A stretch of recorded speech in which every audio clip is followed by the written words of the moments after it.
Well, welcome to my program once again. Always a pleasure to be here.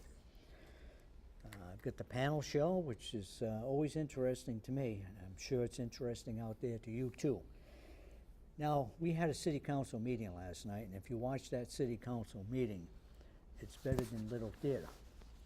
And I don't say that to be facetious, but you get a lot of good information, and let's face it, you get a lot of different viewpoints and people's opinions, and that's what counts.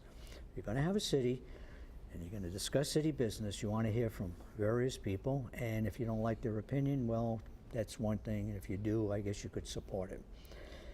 Last night, you know, the issue came back up, pay as you throw, and that's still swirling around.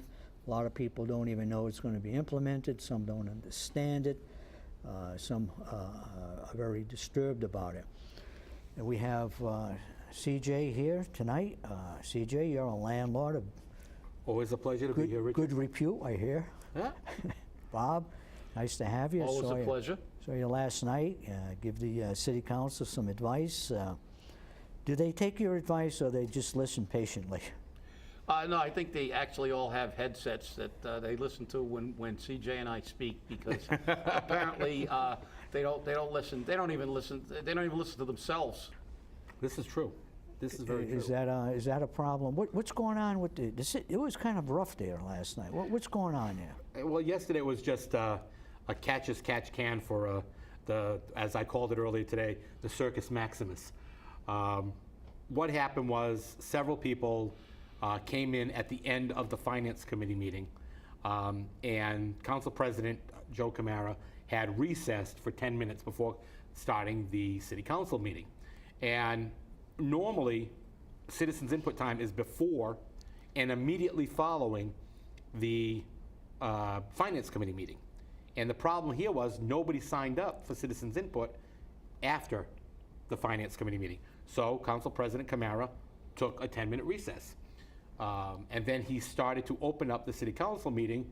And as soon as he had opened the City Council meeting, Councilor Rigo made a motion to waive the rules and allow people to You speak. addressed the council. Yes, I did. And what period of time you addressed the city council when? As normal, I addressed the City Council before the Finance Committee meeting. Before the finance, and that's the normal time? Well, we have an option, but normally we do it before finance, Or you could do it after? or you can do it right after finance. And you have to sign in, basically. In other Correct. words, there's a sheet there, you sign in, your name, what you're going to talk about, I understand? Yes. Yes. And last night, things got, you might say, out of order as far as the normal. Way out of order. Yeah, way out of order. All right, give us a little idea of how things Well, there was a fell lot off of track. screaming, and a lot of a lot of yelling and about not being able to speak, and this is a democracy and the citizens have a right to speak, which obviously that's true. However, there are rules at meetings, and there are particular rules, and you know, and I guess that even some of the councils are a little confused. They said it had been done before, waiving the rules and allowing people to speak, but it had never been done after a council meeting had begun. It is always before or after finance, and sometimes they've even put the Finance Committee on hold if there was something they wanted to get in, and the people were waiting to speak after finance, and they said, well, we don't want to tie them up because we have maybe a very protracted finance meeting. But never had it been done after the council meeting had begun. But apparently these individuals were very upset. They were saying that, you know, this isn't China, it's not Germany, it's not Nazi Germany. They have a right to speak, and I guess councilors made motions. And as usual, the city council never abides by the rules of parliamentary procedure. So rather than ruling the motion out of order, since it really was out of order, the council president allowed the motion to be voted on, and it carried. And then, of course, it opened the floodgates. Not one person spoke, but then two other people appeared and said, well, if you did it for him, we wanted to do it for us. And so it was. Do you think a precedent has been set, or you think they'll go back to the rules that they are supposed to? Well, I hope. Use. I hope that after last night, they stick to the rules. But a little bit about if you really watched this meeting yesterday, you saw that Not only did Council President Camara take a vote on the issue, he took a roll call vote, which you never normally do on an issue like that, because he wanted to make it perfectly clear to everybody who was for and who was against this by taking that type of vote. And it went 4-5. Why do you think 4-5 in favor? Yes. And why do you think he took a vote?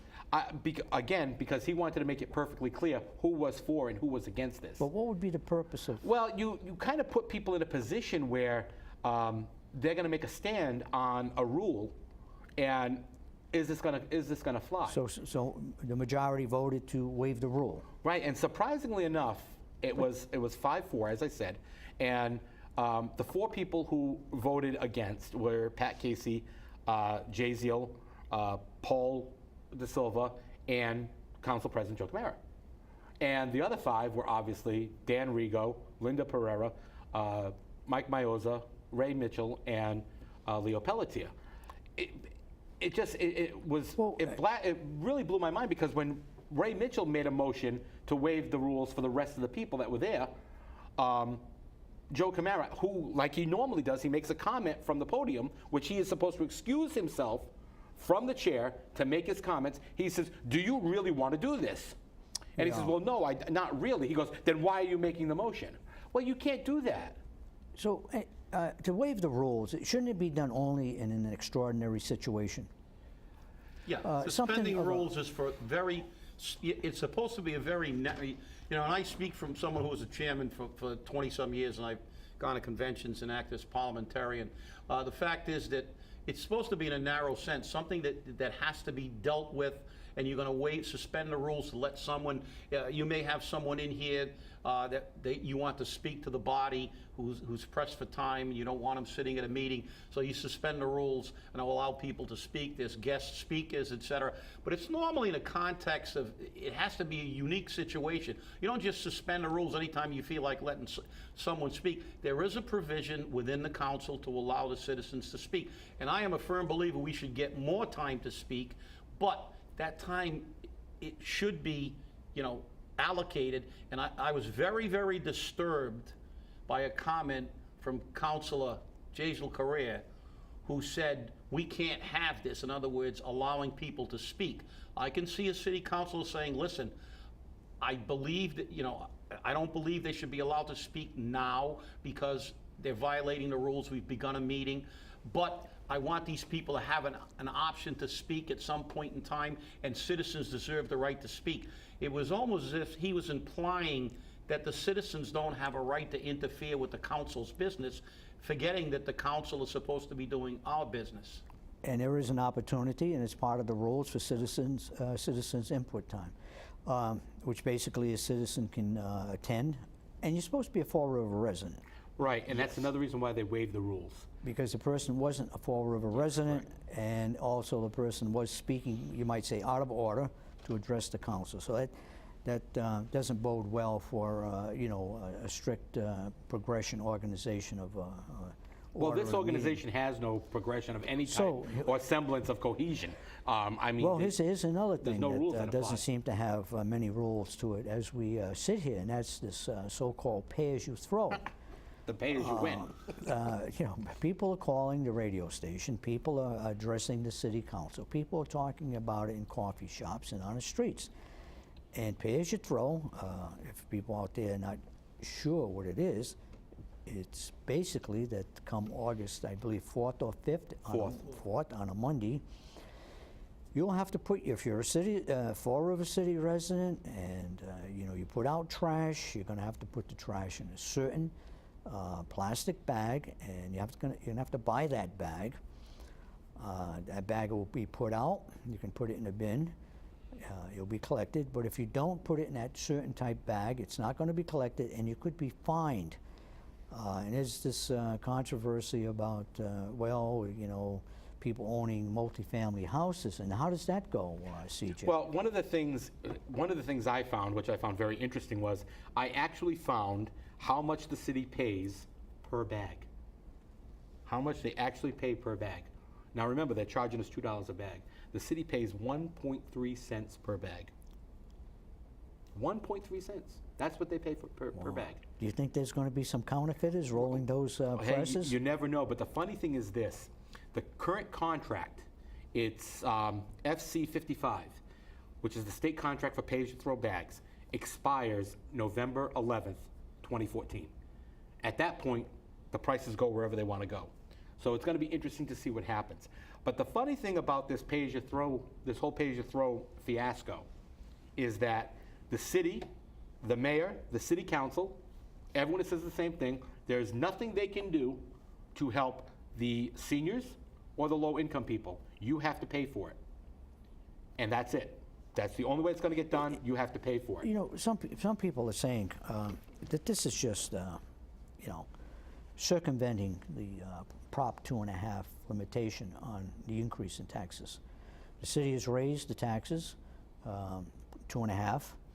Still can't get enough money. Raised the water fee, sewer fee, and not enough revenue is coming in. So they come up with this pay-as-you-throw, thinking that they're going to collect hundreds of thousands, if not more, dollars by charging for the bags. What kind of, you know, people are not happy with this at all? Well, they're 100% right, Richard. The fact is that it's obvious that they're right about this, and we made mention of that. Well, I believe CJ and I both made mention of that. Council, I was very specific about it because if you, last night City Council was talking about imposing fees on the private contractors who are picking up trash. This is obviously to make it more expensive for them to pick up trash so more people won't privatize.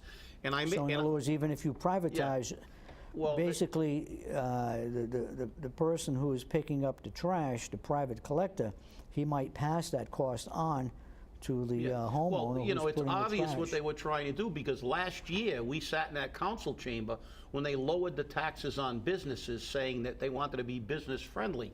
But as I said yesterday at the meeting, isn't it ironic that when business is interfering with the city gouging tax money from its residents, that now we're not going to be business-friendly? We're going to impose fees on these trash companies, most of whom are already collecting trash in the city of Fall River. But it's not about, it's about nothing but money. And as a matter of fact, when I made that statement, I think about 3/4 of the city council kind of nodded their head in acquiescence and said, yeah, you're right. This is all about us getting money. And you know, just to interrupt you there for a second, Councilor Ray Mitchell said that he was introducing this need for a proposal because the city is in such dire financial straits.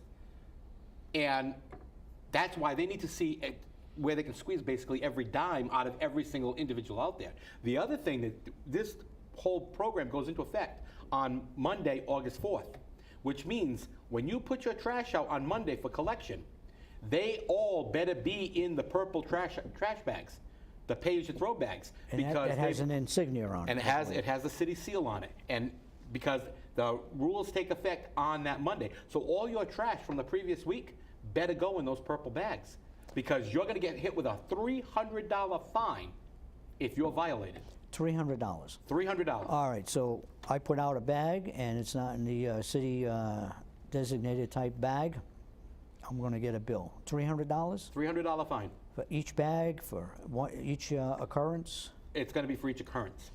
And I guess they're going to have the trash police go around, or the DPW workers are going to make a note. You know, have they been referred to the trash Nazis, the trash police, which is rather ironic. Well, I guess the DPW worker will just report it. Or when he doesn't collect, they make a note of it? No, they're going to, supposedly they're going to knock on the doors. And this is ludicrous, because we've made mention of this fact. There are buildings in this city that the police won't go in without backup. So you're going to have some guy knocking on somebody's door to give them a citation for a trash?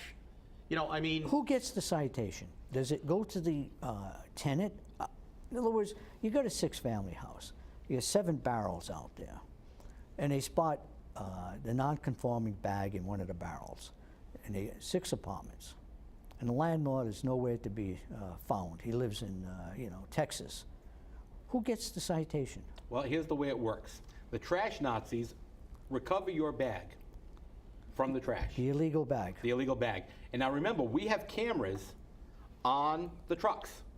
And I found out that not only are those cameras being monitored down at the city garage, those cameras are being monitored in City Hall. All right, you say cameras on a truck, so you're talking about the DPW truck. Right. Has a camera. On it. And And it someone's- monitors the trash as it's being dumped. Okay. So, in other words, when that bag, the illegal bag falls out, the camera spots it, someone down at the station house there, whatever you call it, does what? They flag it. The trash police go in there and pull the bag, and then they're going to rip it open To see whose trash is and in see it. if they can find something in that bag to identify. And we know CJ tenant. doesn't live in that apartment building. That's right. But his bag is there. That's right. Which means that CJ went to that trash barrel and threw his illegal trash in that barrel. All right, so the person whose trash, when they go through the trash, right? But it's all newspapers. There's no identification. It's just newspapers and old magazines. Then the landlord gets the fine. The landlord gets Right. the fine. Okay. And here's the other part about it. According to Ken Pacheco, we've gotten 4 different stories on this, by the way. This is all going to first be an educational process that is going to start on August 4th. So when they get your illegal bag in that barrel on August 4th, they're going to mark your home. They're going to send the trash Nazis over, open the door. The police are here. We have papers. Yeah, and but- they're going to give you all the information on the pay-as-you-throw You system. don't get the citation. You won't get the citation. The next time it happens, hello, Mr. Landlord, your tenants are not honoring the pay-as-you-throw program. You have to do something to stop it. Make sure you do it. Click. Third time, Mr. Landlord, here's a $300 fine. 300. Now that's stiff fine. Yes, it is. But In this city, that's like 6 months worth of groceries. yeah, so that's going to go into effect, and it looks like no one's going to be able to pull a plug on it, even though people are not happy with it. Well, So a gentleman did testify in front of the city council yesterday after the Circus Maximas that he and a group of citizens are going to get together and file for an injunction to stop pay-as-you-throw from happening. Well- and it's very interesting to hear that because, as far as I know, the city's going to be bulletproof on that. yeah, that's wild. But there's another question we can pose here, especially since we have a barrister that's hosting this show. I'm not, I declined. how I can- declined to answer legal questions. Matter of fact, I don't answer any questions. I'm the host. Well, I'll pose the question. Make, How can we, how Let's can they? you can talk impo- about a hypothetical. Yeah, hypothetically, they impose a fine without an ordinance. What do they cite you? A violation of what? So Will Flanagan's whims? No, actually, I questioned that on the city, and I got the answer. The violation is a health department violation for littering, for failure to dispose of your refuse in a proper and approved city container. That's a stretch. It's a stretch, but that's the ordinance they're using. That's what they're going to use at this Yes. time. Yeah, That is a stretch. Yeah, that I might think have you'll to see a be, lot of people in front of a district court judge. that might have to be tightened up Yeah. a little. That's right, because you know, the citation obviously will have some sort of appeal mechanism, and the judge might not read that the same way. Well, with our law department, we might have to get a $12,000 tour because they'll have a lot more. I'm glad you brought up the law department, because the next issue is, oh, time is running out. Yeah, 20 minutes on such a page great throw. God, let's get to this Dominion business where the city of Fall River lost $800,000, and you're the expert in this field, Bob. How many firemen could that have saved? 800,000? That would have saved at least 8, possibly 10, Now that seems to be which would have brought them, by the way, just about the full complement. That would have brought the fire department up from the 175. Now they're funding up to about 185, 190, 192. So that would have been fundamentally with a little bit of fudge in it. Would have almost been full complement. when you go back on that retroactively, in all this time that's transpired, and the discussions about the firemen and the complement and safer grants, and then the city loses $800,000. 870 when you consider the 70,000 that went into legal fees. That- Because nobody in our law department could handle it. That could have saved a lot of jobs on the fire department, and I kind of was been surprised, and maybe I missed it, but there didn't seem to be too much discussion about that within the city council. Well, there was the problem with the city council is they call people down, and then they ask them some questions, and they don't get the answers, and then they just drop it. It's like, okay, they won't answer our questions fully, and rather than hold their feet to the fire, I mean... That happened again with the treasurer in regards to the employee fund. Yeah. Somewhat of $17-18 million should be in that fund, but it's not in that fund. The money apparently is never going into that fund. Yet the question was asked, well, how much is in the fund now? The treasurer wasn't sure how much was in the fund, but many people recalled he did report 157, 134,000. but all of a sudden he has this lapse of memory. What happens in? That's his stock answer. I'm sorry, I don't have that information right now, so I'm going to have to And come back where's to the you. auditor on this? How come the auditor's not there at the table? He probably didn't get his mileage expense for that particular trip back down to Fall Road. Exactly. And the other, the weird part about it is, what should happen is, if one of those city councils would grow a set, is turn around when Mr. Noon says, I'm sorry, I don't have that information right now, but I'll have to bring it back to the council at a later date. Say, no, Mr. Noons, get up, walk up the couple of flights of stairs, and get the information from your office and bring it back here right now. And I've seen that done. Yeah, but this city council doesn't do it. Someone at the table would go upstairs and get the information. Right, but this city council doesn't do it. They don't want anybody to know the truth. Right. They manipulate numbers every time you ask them a question. It's a different set of numbers. It's the way the city's being run is obviously a travesty, but the problem is that the city council is culpable because they won't hold their feet to the fire. They don't get the right answers. They don't get any answers in some cases, and then they drop it. It's been dropped. Nobody mentioned, they allowed the mayor to say, we won the suit.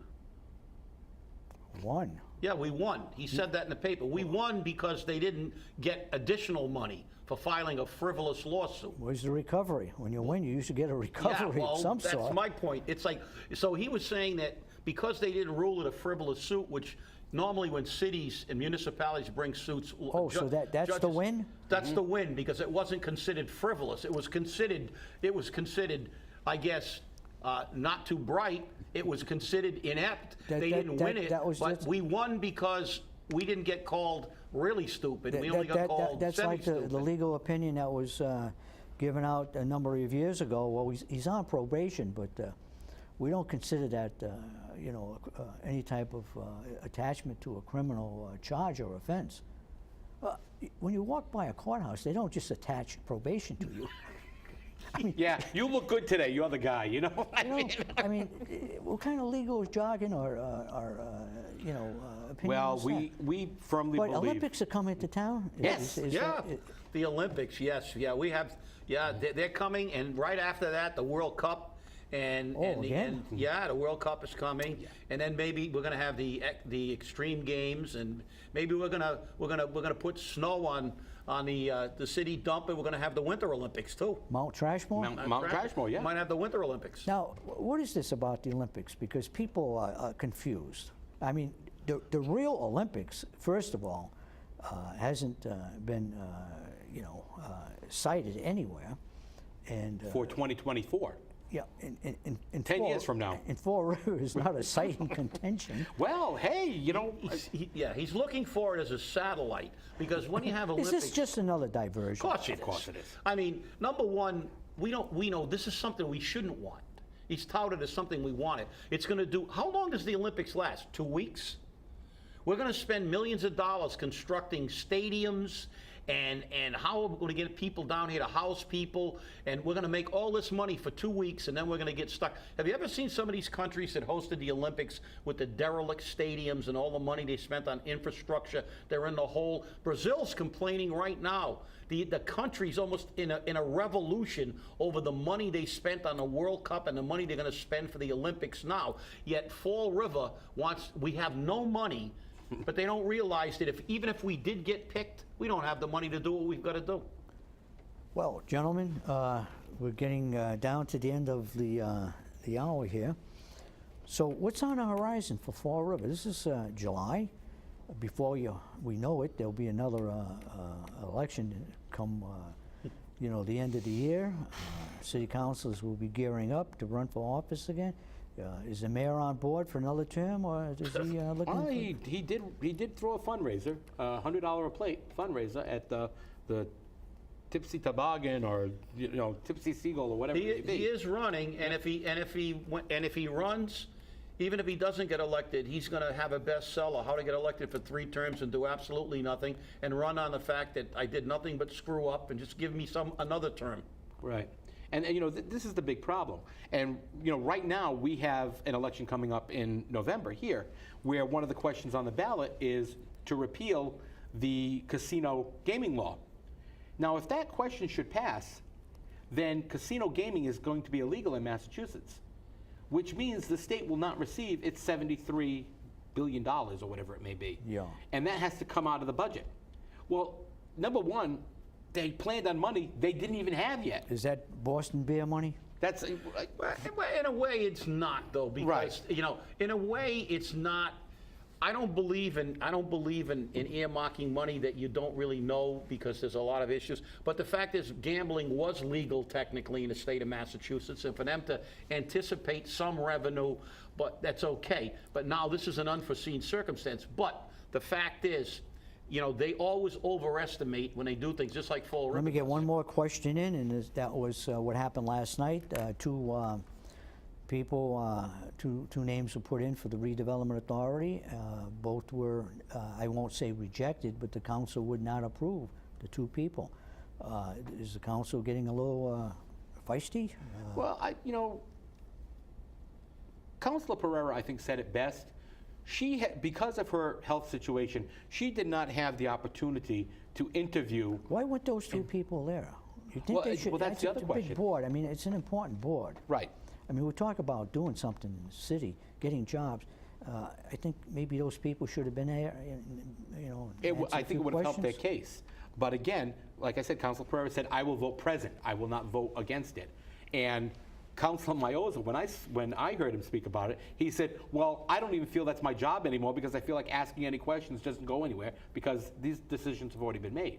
And I think for once the council is starting to stand up and say, hey, just because you made it doesn't mean we're going to approve it. Well, good for them. Any prediction? I think we're going to have a very funny election cycle come November. I think it's going to be very interesting to see, because a lot of money is going to be dumped into that one question. A lot of money. Bob, any predictions?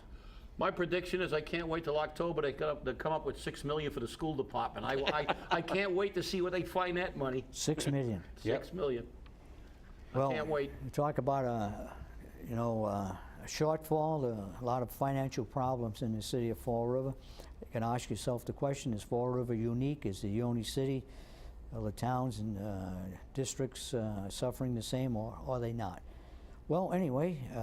Glad to have you out there. I'm glad you're watching. I want to thank my guests, CJ Ferry, Bob Camara, always do a good job, and Dan Robillard wasn't here. He couldn't get here. The weather, of course, Dan's in a wheelchair, and he motors over here with his wheelchair. Due to the weather, he couldn't make it, but he called in and gives his best regards out there, and he said he's going to be just as feisty next time when he's on his program. He said the weather's not going to keep him down. That's right. That's right. We miss you, Danny. Yeah.